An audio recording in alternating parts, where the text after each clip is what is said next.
Olá, eu sou o Luiz e esse é o Que Passa, o programa de divulgação científica da Unila. Hoje eu estou aqui com meu amigo Nelson e com o professor Fábio Novaes para conversar sobre instrumentos orçamentários governamentais. Para começar essa conversa, professor, se apresenta para a gente, por favor. Bom, antes de tudo, eu agradeço pela oportunidade de estar aqui com vocês, nessa oportunidade que para mim é muito cara, a gente tentar levar esse tema, né, que é tão falado, mas às vezes pouco compreendido. Eu venho originalmente, né, da área de gestão e de economia. Nos últimos anos me dediquei à área de comunicação, né, reunindo, né, esses conhecimentos pregressos.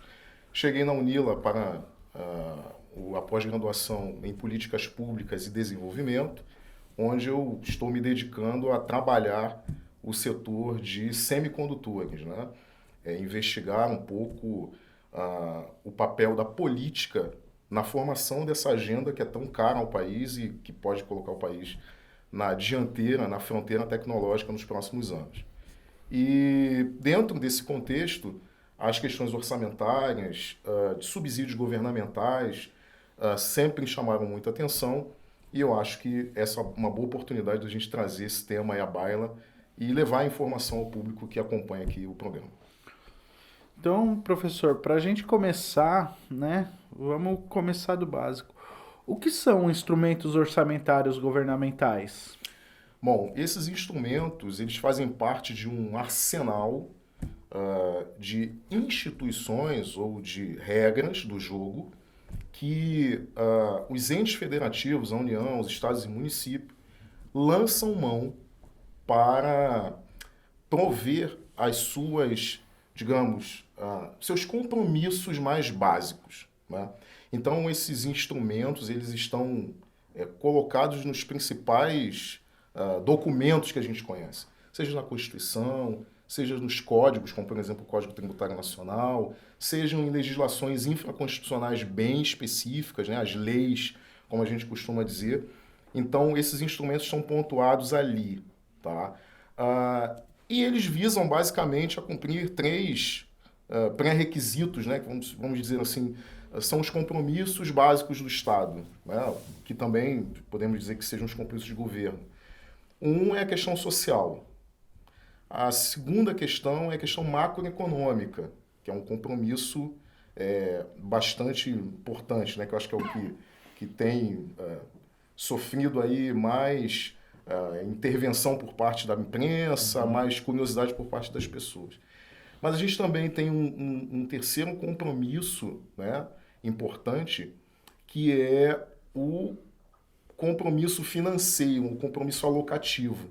Então a gente tem uma questão das demandas da sociedade, então entregar as demandas que a sociedade pauta. Uma segunda questão, que é a questão macroeconômica, o funcionamento da economia como um todo. E, por último, as questões financeiras, alocativas, de onde vamos recolher, né, os meios necessários para fazer frente a essas demandas e como nós vamos alocar da maneira mais eficiente esses recursos. Então, são esses três compromissos que estão aí nessa cesta de instrumentos. E, professor, como é que nós, como cidadãos, né, podemos garantir que esses instrumentos eles sejam efetivamente e também tenham eficácia, né, que sejam tanto efetivos como sejam eficazes? Como é que a gente pode garantir isso? Bom, levando-se em consideração que esses instrumentos são também têm um viés político, e aí eu explico o que é isso, né? Para a gente tirar um pouco aquele, digamos, aquele véu da incompreensão do que é a política, né? Sendo tratada de maneira até jocosa muitas vezes. Mas, na verdade, a política, ela nos informa prioridades, o jogo de forças entre estratos da sociedade, demandas, enfim. Então, esse conjunto de coisas também precisa responder à política, né? Precisa responder ao que a gente, enquanto sociedade, vislumbra para o futuro. Vislumbra não só para o futuro, mas também planta as bases no presente para chegar a esse futuro. Então, a melhor maneira do cidadão acompanhar são os instrumentos, as peças básicas. Vamos lá, vou elencar aqui algumas. Plano plurianual, a lei de diretrizes orçamentárias e a lei orçamentária. Anualmente, nós tomamos informações mais detalhadas sobre a lei de diretrizes orçamentárias e sobre a LOA, a lei orçamentária anual. Mas existe a necessidade do cidadão se aproximar mais do plano plurianual, que é um instrumento lá da década de 60, né, do século passado, e que teve o condão de organizar, até mesmo do ponto de vista comparativo, dos instrumentos de acompanhamento de contas nacionais, instrumentos fiscais, para ter uma maneira de comparar os países entre si, como a trajetória fiscal de cada país poderia ser comparada. Então, isso não é novo, né? Existe essa organização lá de trás, e o mais importante de tudo isso é que esse instrumento ele lança as bases para esse futuro. Onde nós queremos chegar daqui a 4 anos. Notem que, em muitos momentos, esse planejamento de médio prazo, ele é descasado, tanto da economia, então a gente tem um instrumento jurídico, técnico, jurídico, que nos ampara, que nos dá algumas diretrizes, mas ele está descasado do ritmo da economia. Ele também está descasado em muitas oportunidades do ciclo político. Então veja, os planos, né, eles sempre terminam ainda dentro da gestão de um novo mandatário. Por que isso? Para que se tenha uma ideia de continuidade, ou pelo menos um esforço de continuidade. Na prática, nos últimos anos, não é exatamente o que nós temos visto, mas é necessário que o cidadão acompanhe. Agora, para este ano, né, nós temos aí o compromisso de planejar novamente para mais de 4 anos, então uma nova fase do plano plurianual. Mas tem um detalhe que é bastante importante dentro de política pública, dentro do ciclo de política pública, que é a etapa de reavaliação. Então, essa é uma forma de acompanhar esse planejamento de médio para longo prazo e reavaliar periodicamente se aquilo que foi projetado no ciclo anterior foi de fato entregue, o que existe de gap, o que existe de dificuldade, onde a gente pode acertar o passo da política, do instrumento jurídico e do instrumento político, para que de fato a gente consiga transformar os meios em resultados. Então, só para que o leigo entenda. Então, as comunidades, por exemplo, a sociedade em geral, ela deve acompanhar tanto a execução quanto o planejamento do PPA e, vamos supor, no âmbito do município. Vão discutir a LDO e vão discutir a LOA na Câmara Municipal. População, esteja lá para saber, para depois também cobrar e fazer com que seja eficientemente aplicado. É isso? Perfeito, perfeito. E existe um instrumento muito interessante, que é o instrumento das audiências públicas, né?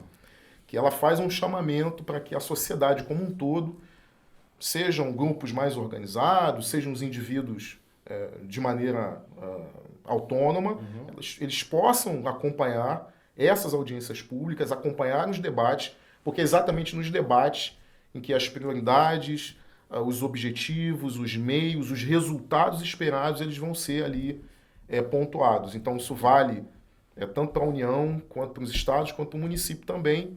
E eu acho que a fase mais aguda, que é a mais importante, é a do PPA. As outras também elas são mais alocativas, mais financeiras.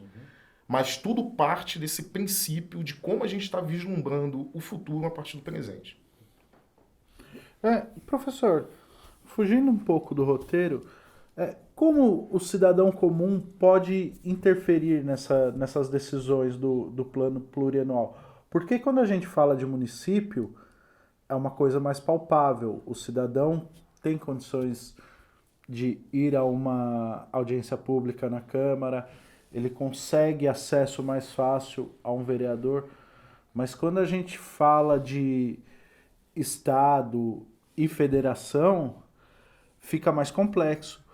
Como que o cidadão comum pode acessar esses planos?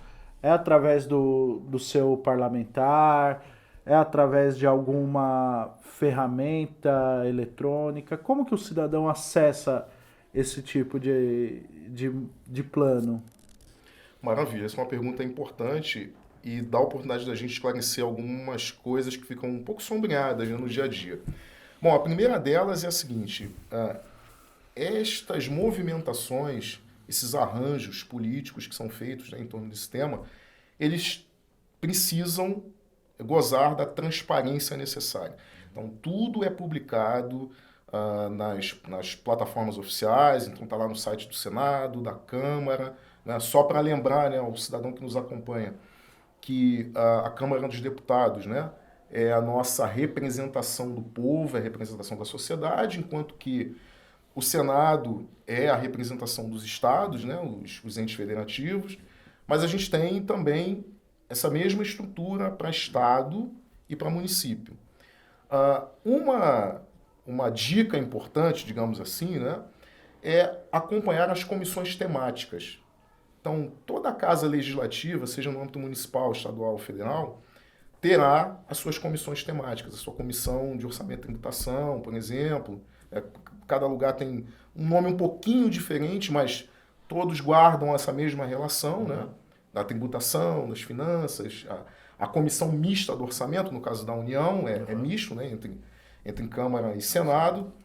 No entanto, a gente consegue acompanhar, né, desde ali a maneira como se escolhe a relatoria, a maneira como se vai escolher, por exemplo, os membros dessa comissão. Então, acho que um ponto importante é sempre estar atento à trajetória daquele parlamentar com relação a essa temática. Essa é uma visão que o cidadão precisa ter da trajetória do político dentro daquela temática, para saber, de fato, se ele tem um legado de discussão, de trabalho naquele âmbito do orçamento. O segundo ponto, né, é identificar, e isso fica muito visível, quem será o relator do orçamento. O relator do orçamento, eu diria, né, historicamente no Brasil, é um dos cargos mais importantes.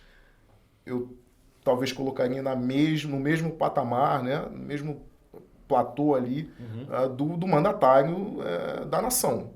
Porque, veja, esse parlamentar ele tem sob a sua guarda a condução do futuro de milhões de brasileiros. É ele que vai dividir o dinheiro. Quando ele acata, atende às demandas sociais, quando ele acata e atende aquelas prescrições constitucionais, aquilo que já está compulsoriamente estabelecido, é ele que vai, por exemplo, alocar as demandas parlamentares das suas bases estaduais, até mesmo mais locais. Então, esse elemento, né, esse parlamentar, ele tem um papel decisivo nesse processo. Então, acompanhar as pessoas envolvidas em toda essa trajetória. Eu acho que a segunda coisa também que eu diria, para que a nossa audiência ficasse bastante atenta, é com relação à tramitação da própria peça orçamentária, dos planos ou das leis específicas, né? Por quê? Porque ao longo do processo, muitas modificações vão sendo colocadas. Coisas vão sendo suprimidas, demandas muitas vezes legítimas e às vezes demandas que a gente não consegue encontrar uma relação de meio-resultado, tá? Por que estamos atendendo a determinado setor, né, cujos resultados daquela política, daquele programa, daquele projeto específico, não estão devidamente explicados, explicitados os seus resultados, para onde aquilo ali vai levar. Então, eu acho que acompanhar as pessoas e acompanhar o processo. Tá? E é muito hoje, as ferramentas, né, disponíveis para essa interação, elas estão disponíveis ao cidadão. Então, todas as vezes que tem uma votação, o cidadão pode, ali no e-cidadão, né, nos portais de Câmara e de Senado, pode interagir, pode mandar e-mail para o seu parlamentar, pode mandar e-mail para esse parlamentar específico, desde que ele seja identificado. Então, eu diria que esse conjunto de regras pode ajudar, pode facilitar na aproximação do cidadão com o orçamento. Professor, o senhor falou um pouco, quando o senhor falou do plano plurianual, o senhor falou que ele começa no meio de de um mandato e passa para o outro, né? Além disso, assim, qual que é a importância, tipo, não só do plano anual, mas do orçamento em geral, no ciclo de políticas e na tomada de decisão de um governante, sabe? Como que ele vai, a importância, porque ele vai ser um guia, né? Ele vai ser um manual de como vai ser executado. Qual que é a importância disso? De fato, ele tem um orçamento, né? Ele tem esse papel de ser um guidance, né? De ser um guia, né? De ser uma luz que vai direcionar o país numa determinada trajetória. Mas cabe ressaltar aqui que a gente fala, né, de continuidade do ciclo político-econômico como uma obrigatoriedade da gente perseguir como sociedade. Né? Aquilo que foi construído precisa ser acompanhado, precisa ser avaliado, e aquilo que de fato foi bem sucedido precisa ter continuidade. Ser mantido. Ser mantido.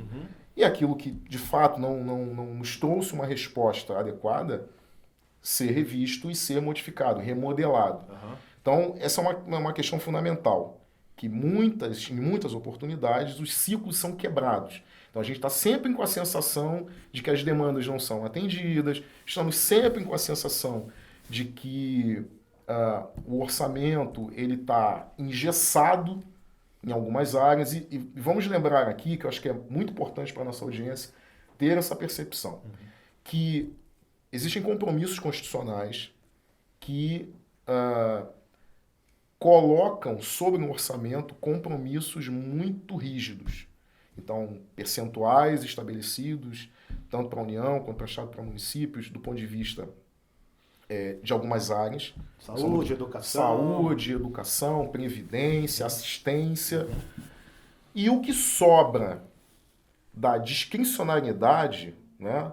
Então, traduzindo isso para uma linguagem mais palatável, né? É aquilo que fica disponível para o gestor público ao seu modo de analisar, né? Alocar numa determinada área que ele considera prioritária, mas que não foi, digamos, abraçada anteriormente pela Constituição. Então, a margem de manobra ao longo desses últimos 30 anos tem ficado cada vez mais restrita, né? Essa linha tem ficado cada vez mais difícil de manejar. Né? Então sobra muito pouco, por exemplo, para o que é chamado de investimento, né? Que seria uma parcela desse orçamento direcionado para arrumar a casa, organizar a infraestrutura, organizar os pilares para que as outras coisas pudessem ser construídas. Então, essa margem de manobra ela tem ficado cada vez mais restrita e isso tem impedido os governantes, né, enfim, os gestores públicos de ter um olhar mais propositivo. Porque, em geral, a gente está sempre tentando atender obrigatoriamente aquilo que já está estabelecido. Eu costumo brincar o seguinte, que de um lado dessa balança você tem as receitas, que são uma variável que não dá para a gente controlar, a gente não tem todo o controle. A despesa, ela já é contratada. A gente já tem uma grande parte dessa despesa pública que já é contratada. O que sobra dessa despesa, né, o que a gente poderia incrementar dessa despesa, não está devidamente vinculado ao que a gente tem de potencial com relação a receitas. Então, essa margenzinha do investimento está sempre prejudicada. Então, isso é um elemento que a gente também precisa considerar nesse cálculo. Essa restrição da margem, ela foi imposta ou ela foi conquistada, assim? Porque a gente sabe que muitas vezes deixar uma margem um pouco maior poderia também trazer outras consequências, como por exemplo a corrupção, né? Ela foi imposta, ela foi conquistada, como é que foi isso? E aí, devido até ao processo histórico, processo político brasileiro, cada vez ela foi se restringindo mais. Como que se deu isso, professor? A gente pode lembrar, né, um centenário atrás, que algumas legislações, ainda que incipientes, ainda muito no início, né, começavam a tratar da questão previdenciária. Ato contínuo ali ao longo dos anos 50, 60, toda essa preocupação com saúde, com educação, com previdência, assistência, isso foi se consolidando em algumas legislações, né? Lembramos só que lá por meados, né, dos primeiros 50 anos ali do século passado, nós tínhamos um instituto os institutos de previdência, eles eram voltados a categorias específicas. Então, cada categoria específica, se salvo engano, lá em 1933, o primeiro instituto foi de fato outorgado, né? O Instituto dos Marítimos, né? E o que dava um caráter de particularidade para cada categoria funcional. Então, cada um tinha lá o seu... uma previdência privada. Uma previdência privada. Então, ao longo do tempo, a legislação foi incorporando os trabalhadores de diversas categorias, foi incorporando também os trabalhadores rurais. Então, vejam que a gente está falando aqui de interesses muito setoriais. Tudo nasce de interesses setoriais. Ao longo das constituições, e culminando na de 88, que é tida, né, como uma Constituição cidadã, e de fato ela é, mas, por outro lado, ela tentou acolher diversas demandas setoriais, de diversos grupos. Seja do funcionalismo, seja do ponto de vista da previdência e da assistência.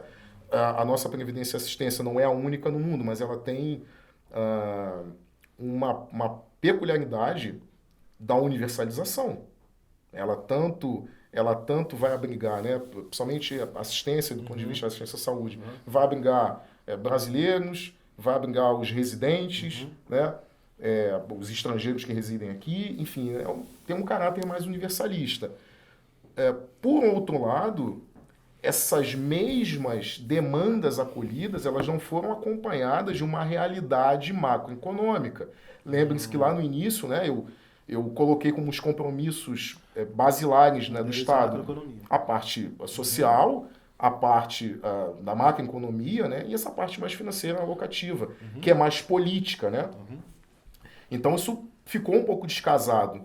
E aí a gente começa a ter alguns problemas. O problema do enrijecimento, o orçamento fica muito enrijecido, fica muito concentrado em algumas áreas.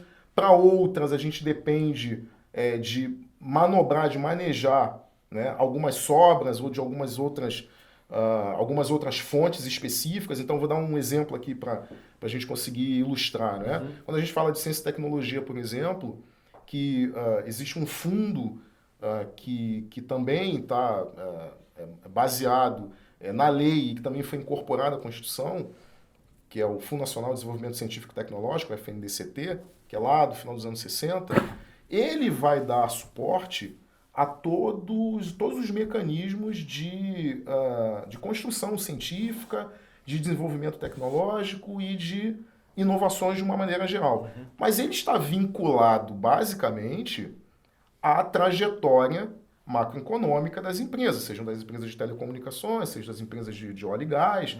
Enfim, então veja, a potência que se tem, de um lado, na geração de receita, é o que vai permitir uma certa discricionariedade com relação a uma temática, que é uma temática bastante importante para o país, mas ela não faz parte daquele grupo majoritário.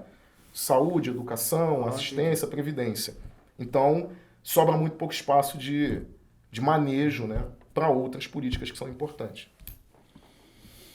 Professor, quando a gente conversa sobre política governamental, principalmente em sentido federativo, né? Quando a gente fala de Brasília, fica meio distante. Parece que aquele acordo social, democrático que nós temos de colocar nossos representantes lá, parece que as pessoas não nos representam. Elas ganham o voto, mas não nos representam. Por conta desses desacordos de ideologias, ou por corrupção, ou por N motivos, a sensação que o cidadão comum é que as pessoas que estão lá, que deveriam representá-lo, não representam.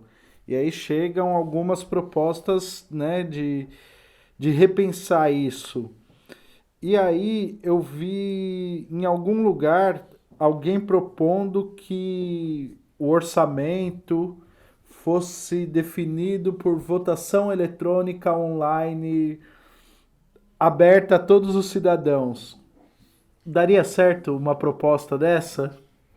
Olha, eu posso lembrar a vocês que, primeiro, né, fazer aqui um parêntese, né, e sempre atendendo ao academicismo, né, a gente afinal de contas está na academia, né, mas existe uma corrente teórica lá dos anos 60 que é muito aplicada e debatida no âmbito das políticas públicas, que é a corrente de escolha pública.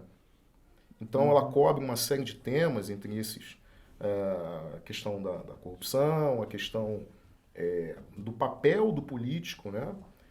Como agente de mudança, e ele, evidentemente, como um cidadão comum, né? Também age sob certos interesses, né? Então, tentando maximizar de algum modo o seu resultado, e aí a gente pode trazer aqui algumas possibilidades. Reeleições, permanência na visibilidade na vitrine do poder, capacidade de influência para colocar ali, né, seus próceres, mais orçamento, né, com relação, se a gente estiver tirando o foco do político, mas dos burocratas de uma maneira geral, né, do estamento burocrático, é mais orçamento, é mais relevância do ponto de vista ministerial. Então tem uma série de interesses. E aí existe essa corrente que cobre esse tipo de questão. Isso já foi tentado no passado, lá nos anos 70. Nova Zelândia e Austrália incorporaram um pouco da experiência americana, né, do PBS, né? Era basicamente ali o planejamento, a questão orçamentária, como um sistema, né? Olhar o planejamento, as programações, olhar o orçamento como uma coisa sistêmica, que essa ideia lá do McNamara, né? Na defesa americana, ele trouxe essa ideia se espraiou, né? No âmbito do governo, mas ela continuamente começou a ser bastante combatida, né? Como se fosse uma espécie de planejamento central, que era totalmente diverso à proposta americana em relação aos soviéticos, por exemplo, né? de não ter um planejamento central. E quando a gente olha para essas outras experiências, já foi tentado, sim, retirar da política e colocar no âmbito da cidadania a possibilidade de interferência no orçamento, na montagem desse plano, desses programas, etc. Só que isso foi rapidamente abandonado. Viu-se que, mesmo sendo em países de primeiro mundo, né, como Nova Zelândia e Austrália, como eu citei, isso não foi bem sucedido, porque isso tira representatividade e legitimidade da política. A política passa a perder sentido. Que a política, o jogo democrático é o jogo da representatividade. A representatividade de interesses setoriais, de grupos, de estratos sociais. Então, é preciso que o cidadão também compreenda isso, né? Que o parlamentar, o político, ele tem um compromisso, via de regra, com um extrato, uma camada social específica. A gente não pode fugir disso. Isso é no mundo todo. Tá? Isso não é uma vantagem ou uma desvantagem brasileira. Né? Isso acontece em todos os lugares. É possível se fazer? É. Mas aí a gente tem que repensar a questão da representatividade política. Lembrando que existe um outro debate que talvez seja um pouco anterior a esse que você trouxe, que é justamente o seguinte: nós temos ali um conjunto de deputados que representam o povo, representam a sociedade.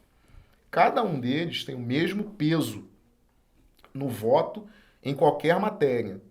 Só que essas matérias, na grande maioria das vezes, vai influenciar estratos da sociedade e que não necessariamente são da base parlamentar desse deputado. Não são do estado que ele da sua origem, ou seja, ele deveria ter, já que ele tem uma influência nacional, também ter um olhar nacional, conhecer o impacto de certas legislações, sobretudo a orçamentária, em lugares, em regiões não necessariamente é que ele mais conhece. Então a gente tem uma questão que precisa ser mantida, que é da representatividade política. Esses instrumentos poderiam ser uma base teste, sim, desde que não tirasse a representação, né? Agora, a gente precisa também entender que, feito isso uma vez, né, a gente mantendo a representatividade política, é necessário essa compreensão do parlamentar com relação ao Brasil, e não à sua região, ao seu, vamos dizer assim, o seu extrato político Ou até a ou sua a sua classe. esfera de influência. Né? Porque tem uma implicação que vai ter uma repercussão no âmbito nacional. Professor, nós temos algumas áreas prioritárias, como o senhor já citou, dentro dos orçamentos, etc., das leis. O senhor, como pesquisador, quais são assim, as áreas que o senhor consideraria prioritárias se o senhor tivesse, assim, vamos dizer, o poder ou o condão de escolher algumas? Bom, eu falei anteriormente aqui que é necessário sempre dentro do ciclo de política pública a gente ter um momento de reavaliação, seja de projetos, de programas, enfim, ou de um instrumento maior, mais amplo, como esse que a gente está falando, né? Os instrumentos orçamentários.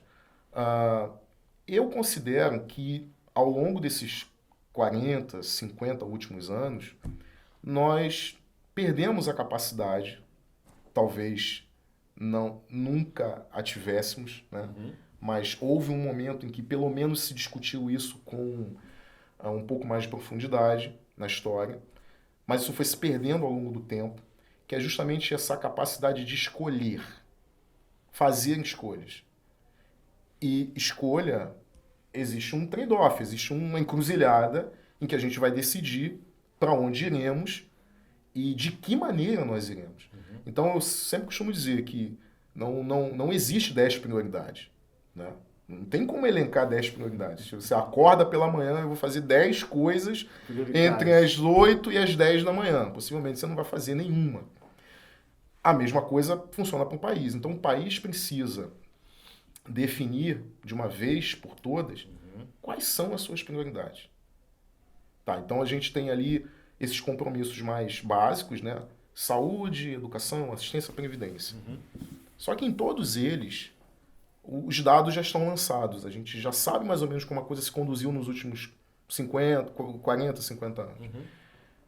É preciso fazer uma revisão. E essa revisão, nem sempre ela é uma revisão, digamos, tranquila. Né? Você precisa, de fato, cortar na carne, fazer ali, se debruçar e aprofundar para saber onde de fato está errado, onde não tá casando. Se a gente olhar, por exemplo, os últimos dados, pelo menos os dados preliminares do IBGE, com relação ao perfil sociodemográfico do país, a gente verifica uma curva cada vez mais acentuada para o envelhecimento populacional. Esse envelhecimento populacional, se a gente combinar com todos os instrumentos disponíveis, né, para manutenção da longevidade, e do outro lado a gente olhar cada vez menos ingresso ou cada vez esse contingente se torna menor da população economicamente ativa, então a gente tem daqui uma massa de pessoas que estão deixando o mercado de trabalho e digamos, um contingente que não é suficiente para fazer frente a essas demandas de hoje para o futuro. Né? Do ponto de vista, por exemplo, da assistência e previdência, que está muito associado ao regime e organização do trabalho, que por sua vez tem uma relação com o ritmo, a trajetória macroeconômica. Então, se a economia não vai bem, se as empresas não se sentem convidadas a um bom ambiente de negócio para contratar e absorver mão de obra, se essa mão de obra não é absorvida, se ao ser absorvida ela não tem a qualidade necessária para fazer frente a esse estado da arte tecnológico que a gente vive hoje, nós temos um problema. Então, falar de educação, precisamos falar. Mas de qual educação a gente está falando? Uma educação de base, uma educação que vai ser estabelecida algumas regras hoje mas que vai redundar no futuro, qual o futuro? Qual o horizonte de tempo? Então, são essas perguntas que ainda não vemos respondidas. A gente ainda não vê um aprofundamento desse tipo de questão. Nós temos, sim, uma disponibilidade orçamentária, de alocação de recursos, mas a gente precisa definir prioridades. Então, isso vai passar pela educação básica, que tipo de educação a gente vai oferecer, que tipo de ofertas, se essa oferta, né, ela de fato vai preparar o cidadão do médio prazo, do longo prazo, para esses novos desafios tecnológicos, os desafios humanos, né, de compreensão humana, mas também tecnológica, que a gente tem que fazer frente. Então, essas são perguntas interessantes. Do ponto de vista da assistência, né, a universalização, ela é um desejo de todos nós, mas ela precisa de novas fontes de financiamento, fontes mais claras de financiamento, fontes de financiamento mais estáveis ao longo do tempo, coisa que a gente não vê nos últimos anos, né? E o debate sempre vai para o lado da despesa, não retroceder do ponto de vista da manutenção daquela despesa. Mas lembrando, né, como uma balança em equilíbrio, a gente precisa olhar para o lado da despesa, mas também precisa olhar para o lado da receita, que essa é muito volátil. E, respondendo sua pergunta, se não fizermos mudanças estruturais do ponto de vista de criar as condições para que esse lado da receita se combine com o lado da despesa, a gente vai estar sempre em desequilíbrio. E isso vai sempre nos levar ao ponto de origem, né? A gente vai sempre ter a sensação de que está rodando em círculos. Professor, eu queria aproveitar, né, essa sua fala.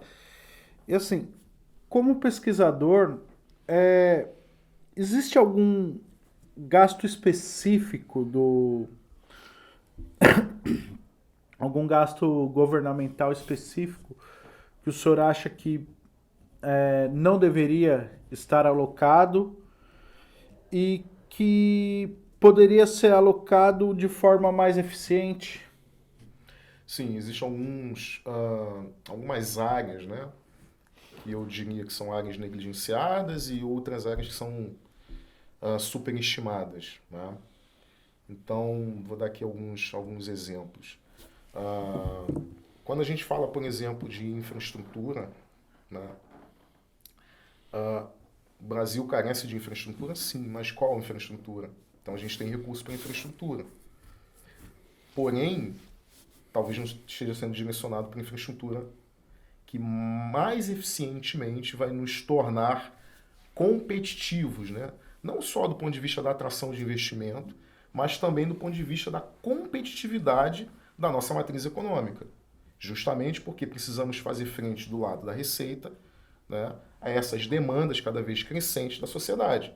Então isso passa, por exemplo, de injetar de maneira mais eficaz, mais eficiente recursos, por exemplo, de infraestrutura. O Brasil, há muitos anos, né, perdeu a sua capacidade da malha ferroviária. Então nós temos uma pujança muito grande do agronegócio que ainda é arrastado sobre rodas. Sobre rodas. Então a gente precisa rever. O modal rodoviário, ele de longe não é o mais eficiente, justamente falando desse tipo de segmento econômico. Então a gente precisa rever isso. Como vamos fazer isso? Existem algumas estratégias. Podemos fazer isso em coalizão com a iniciativa privada, podemos criar as bases e permitir, via outros instrumentos jurídicos, né, que a iniciativa privada consiga operar ou consiga melhorar, né, consiga ampliar essa capacidade. Então a gente tem algumas possibilidades. Algumas outras áreas, elas são, não diria superdimensionadas, mas elas têm a sua finalidade desviada. A educação, que é um tema muito sensível, é uma delas. De que educação nós estamos falando, né? Precisamos enxergar que o mundo está em constante transformação.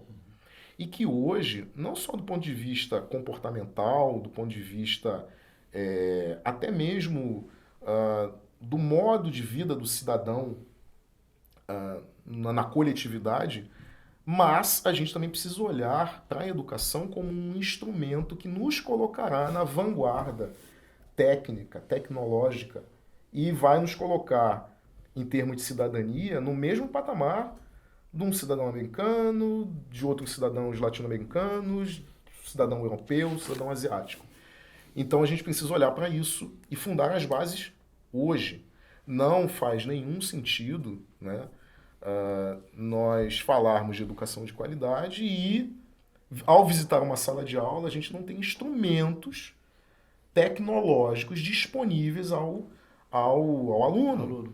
A gente não pode falar de melhoria na qualidade da educação sem pensar em conectividade.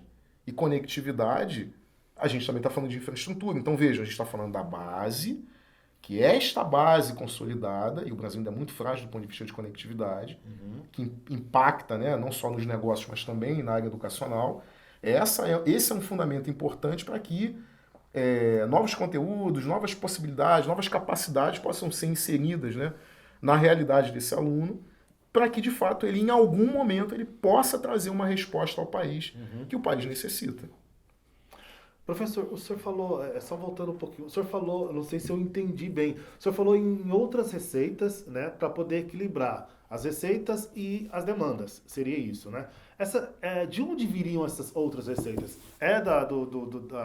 Do setor privado? De onde que viria isso, para ficar claro? Assim? Pois bem, né? Existem algumas fontes clássicas, né? Da receita pública, né? A receita pública, né, ela vem basicamente do patrimônio, vem da renda, né? Seja o patrimônio dos indivíduos, seja o patrimônio do próprio erário público, né? O consumo. Então, se a gente observar esse conjunto de fontes somadas, né, que vai fazer frente ao que a gente chama do outro lado, né, do lado do gasto corrente, né, aquele que fica mais visível, a gente tem duas possibilidades. Ou elas vêm dessas fontes clássicas, ou elas vêm de endividamento. Então, é até importante, né, que a nossa audiência perceba isso. Funciona como na casa da gente. Todas as vezes que a sua receita ela atinge o limite, tá? Sua renda atinge um determinado limite, e você tem novas demandas, você tem algumas saídas. Ou você reduz algumas despesas que não são prioritárias, e isso vai acomodar as novas demandas dentro da renda disponível, ou você vai contrair via, né, todo o seu histórico de crédito, a sua relação com o mercado de crédito, você vai poder ampliar sua capacidade de aumentar seu patrimônio, etc., a partir da contração de dívida. E veja, todas as vezes que o funcionamento da economia ela não está casada com essas necessidades extras e extraordinárias, que vem sempre no sentido de se ampliar, nós temos um problema estabelecido. Então, se o nível de emprego se reduz, a gente tem uma capacidade menor, não só do ponto de vista das empresas contribuírem para a assistência e previdência, como o próprio trabalhador. Sim. E isso vai redundar, porque um pedaço, né, desse bolo acaba também financiando saúde. Então há uma precarização, vamos dizer assim, por efeito rebote da saúde, porque a gente não tem essa cesta arrecadatória, né? Acaba financiando a habitação também? Também a gente tem ali o financiamento da habitação através desses fundos, né, constitucionais estabelecidos, no Fundo de Garantia por Tempo de Serviço, por exemplo, né, Programa de Alimentação do Trabalhador, o PAT, ele vai contribuir muito. A caderneta de poupança também é uma outra fonte. Então, veja, a gente está falando da capacidade dos indivíduos em poupar, ou seja, em não consumir. Então, da renda disponível, você retira uma parte para poupar. Que isso também não é um hábito muito presente no nosso dia a dia. E isso vai abastecer, né, a capacidade do país em criar novas condições de habitação, de moradia. Então, se isso não vai bem, a gente acaba perdendo capacidade nessas áreas que são prioritárias. Moradia, por exemplo, está lá no artigo 6º da Constituição. Está dentro da área social. Você falou no começo. Exatamente. Então, para acomodar essas demandas, a macroeconomia também precisa estar casada com isso. E a gente, ano após ano, né, tem visto que a ênfase não tem sido dada ao lado das receitas, né, de potencializar as receitas. Então, veja, agora essa discussão mais recente, né, do novo arcabouço fiscal, ela tem um ponto ali que estabelece uma nova âncora. Né? O que é isso? Eu não consigo zarpar com o meu navio se essa necessidade de velocidade, né? Eu vou tirar esse transatlântico do lugar numa determinada velocidade. Mas, opa, eu só posso fazer isso se eu respeitar ao crescimento das receitas também. Ao resultado macroeconômico que vai responder nas receitas. Então, assim, a gente também tem que estar atento a isso. Uma outra questão que eu considero também que é muito importante é a gente olhar para o peso relativo de cada coisa, né? Então, se a gente for olhar na distribuição dessas fontes de receita clássicas, né? E os seus percentuais do PIB, a gente vai ver que, por exemplo, as receitas patrimoniais, elas são ínfimas com relação às receitas oriundas de consumo e também de renda. Então tem um descasamento muito grande. Olha, mas a gente pode comparar com os países nórdicos. E é uma curiosidade, nos países nórdicos a carga tributária associada ao aspecto da renda é muito elevada, tá? Mas também ao consumo. Há uma fatia muito grande de tributo sobre o consumo, sobre os produtos que a gente consome, produtos e serviços. No entanto, lá também existe um balanceamento bem mais econômico com relação ao patrimônio. Então, essa discussão de como é que a gente vai tributar o patrimônio, né? Grandes fortunas, patrimônios bem consolidados, áreas rurais, grandiosas, isso também é uma questão que precisa entrar no debate. Mas veja, da mesma maneira que estamos trazendo, né, demandas sociais, questões macroeconômicas, a gente também tem que ver o aspecto político. Por quê? Porque está sempre associado a interesses de estratos, camadas bem específicas da sociedade. Então, até para complementar uma informação anterior, eu acho que é importante que a sociedade civil se organize cada vez mais para fazer frente a essas necessidades novas e assim, importantes e que que continue insistindo, continue tentando jogar no jogo da melhor forma possível, porque todas as vezes que a gente não ocupa um espaço, outro há de ocupá-lo.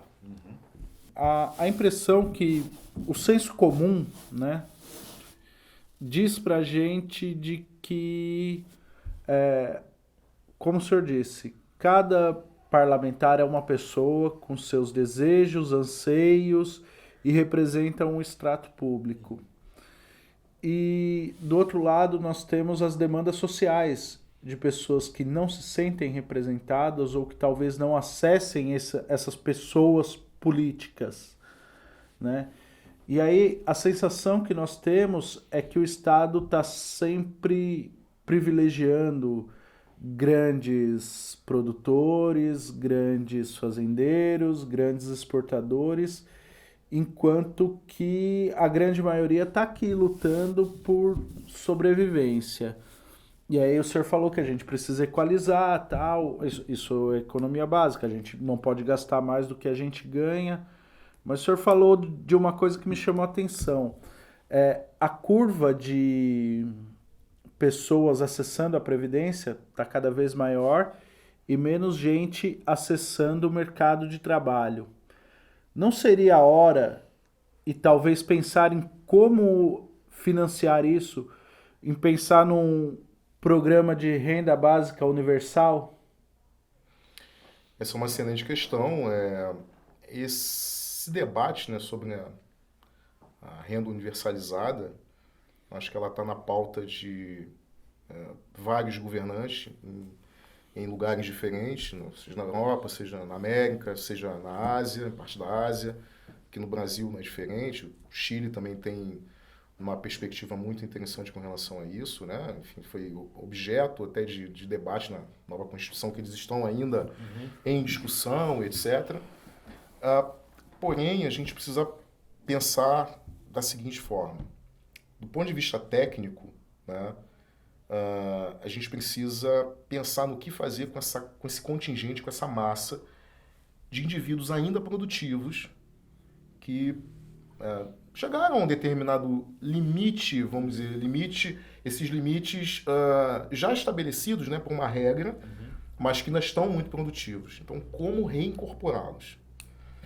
Por outro lado, como estimular o jovem, né, a ingressar na população economicamente ativa de fato, em condições de contribuir de fato para o crescimento econômico e, por conseguinte, também ajudar na sustentação desses programas de assistência, de previdência que os outros ajudaram a formar lá atrás, né? É até uma questão de justiça, né? De paridade, né? Entre aqueles que contribuíram no passado e que agora precisam também gozar desse privilégio. Então, o que fazer, né, para aumentar essa capacidade? Bom, ou a gente mexe em questões infraestruturais e questões educacionais urgentemente, ou nós teremos um grande problema. Do outro lado, a gente precisa criar condições, e eu não digo de criar medidas para fazer com que esses indivíduos mais longevos, né, os mais velhos, eles precisem continuar contribuindo compulsoriamente ou trabalhando compulsoriamente. Não, aqueles que têm o desejo e que se sentem em condições de fazê-lo. Mas é necessário criar medidas de compensação. Então, o sujeito trabalha, contribui, mas ele tem ali ele goza de uma vantagem, de uma isenção aqui ou acolá, em algum serviço, na parte da sua renda, etc. Isso é importante a gente considerar, porque falar de universalização, a gente sempre tem que considerar essas duas questões. Por um lado, o crescimento dos indivíduos que terão acesso a essa universalização. Então, uma das experiências feitas já desde os anos 2000, final dos anos 90, é de trazer as transferências, né? As regras de transferência pública de recursos para os indivíduos menos abastados, aqueles que estão em desalento, ou seja, eles estão fora do jogo laboral, eles não contribuem, eles não conseguem, por N razões, também fazer parte desse jogo e ajudar. Então tem toda essa experiência já pregressa. Isso é uma coisa interessante, mas como tornar esses indivíduos parte desse jogo também? Porque há de chegar um momento em que a gente vai ter que escolher. Bom, eu preciso ter uma renda universal, básica, mas para quem, por quanto tempo, até quando, sob quais condições? Então, isso é uma pergunta. Ela é extremamente necessária, mas as questões que se fazem por trás são essas. Por outro lado, aqueles que hoje gozam dessa possibilidade da transferência de renda, né, porque estão nessa condição de desalento, o que fazer para dar autonomia a esses indivíduos? O que fazer para melhorar a condição e retirá-los dessa zona cinzenta? Isso é um outro aspecto. E não mantê-los ali, né, para que eles também possam ajudar no conjunto da sociedade. Por outro lado, a gente precisa criar mecanismos e condições dos mais velhos continuarem, de alguma forma, sendo produtivos. E a gente tem que estimular também o jovem a fazer parte desse contingente da população economicamente ativa para também contribuir. Acho que esses ingredientes somados, eles podem dar substância a um programa extenso, amplo, profundo e inclusivo de renda universal básica. Mas esses pilares precisam ser solidificados para que a gente tenha, de fato, uma boa experiência nesse sentido. Um tema que está bem em moda agora sendo discutido é a reforma tributária, né? Até por causa da sua aprovação. Como que essa reforma ela pode impactar nos instrumentos orçamentários governamentais? Bom, muito bem. Eu acho que é uma pergunta que está sobre um tema efervescente, né? E aí eu começo sempre brincando, né? Por que a gente reforma alguma coisa? Porque aquilo já não nos serve mais. aquilo já não atende mais ao que foi projetado lá atrás, quando da sua fundação. Então, do ponto de vista tributário, que é bastante complexo, né, visto que nós temos uma descentralização administrativa, nós temos preceitos constitucionais, né, dos limites e capacidade de tributar, as prerrogativas tributárias, a gente tem essa distribuição clássica, né, de áreas da vida do cidadão em que os tributos, né, vão incidir, renda, consumo, patrimônio, etc. E qual é o sentimento, né? O sentimento que, de algum modo, tentou-se uma saída provisória. Provisória. Veja que a regra de transição é para ser aplicada, parte dela, a partir de 2026, ou seja, fora do ciclo político, né? É num outro ciclo político. E a sua totalidade só a partir lá da próxima década, né? Veja, existe um receio de como implementar. Então a gente precisa de um tempo, de uma regra de transição, etc, para respeitar os contratos, respeitar aquilo que já havia sido pactuado. Qual o sentimento? O sentimento é que, ainda assim, mesmo com todo o debate, ainda é uma reforma setorial. Não é à toa que, e posso trazer esse exemplo, né? Hoje eu estou trabalhando, né, para o governo do estado do Rio Grande do Sul, como gestor de inovação e tecnologia, num programa de governo, e dentro desse setor tecnológico, e eu vejo já uma movimentação do governo de Santa Catarina, cujo ambiente de negócio no setor tecnológico é bastante sólido, e que vários deputados, senadores, estão na Brasília para justamente discutir os impactos sobre o setor de tecnologia. E por que existe essa preocupação? Porque, veja, se a gente olhar para o texto que foi aprovado, nós vamos observar ali que nessas fusões de tributos, sejam tributos de prerrogativa da União, seja dos estados, né, a gente tem o que a gente chama abrasileiradamente de jabutis, né? Então, características muito particulares e estranhas. Então, vai desde os subsídios, ou seja, são aqueles recursos destinados a alguns setores, que é para financiar o custeio desse setor. Ora, um setor econômico, via de regra, ele precisa se respeitar a condição de eficiência, né? Ele, para se manter, ele precisa ser eficiente, ele precisa ter condições de gerar o resultado econômico necessário para se manter. Quando você precisa subsidiar demais, isso já se torna um perigo.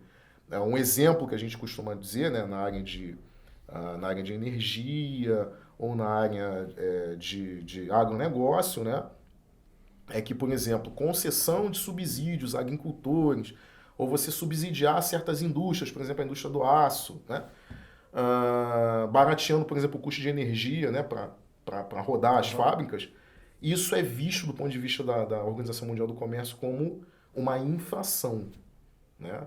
Os países não podem fazer isso sob pena de serem punidos. O Brasil já tentou fazer isso, por exemplo, na lei de informática. Em 2017, o Brasil recebe uma sanção porque justamente estava subsidiando a indústria de tecnologia para que ela ficasse mais competitiva em relação ao setor externo. Então, veja, esse é um dos setores mais impactados dentro do segmento de serviços, né?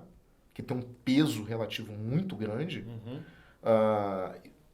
Eles já perceberam, já sentiram que se a indústria, né, e aí tem todo um compromisso do governo federal, isso já explicitado pelo vice-presidente da República, né, que também ocupa a pasta de ministro de Indústria e Comércio, Desenvolvimento da Indústria e Comércio, que precisa se haver uma estratégia de reestruturar, de remodelar, de reerguer a indústria nacional.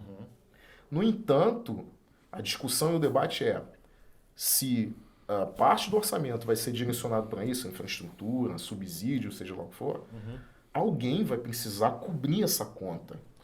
Porque se alguém está tendo desconto na fila do cinema, Tem alguém que está pagar. pagando o ticket um pouco mais caro. Aham, Alguém vai precisar comprar uma pipoca um pouquinho mais cara, uma pipoca premium, aham. para poder bancar né, o acesso de quem não tem condições. Uhum.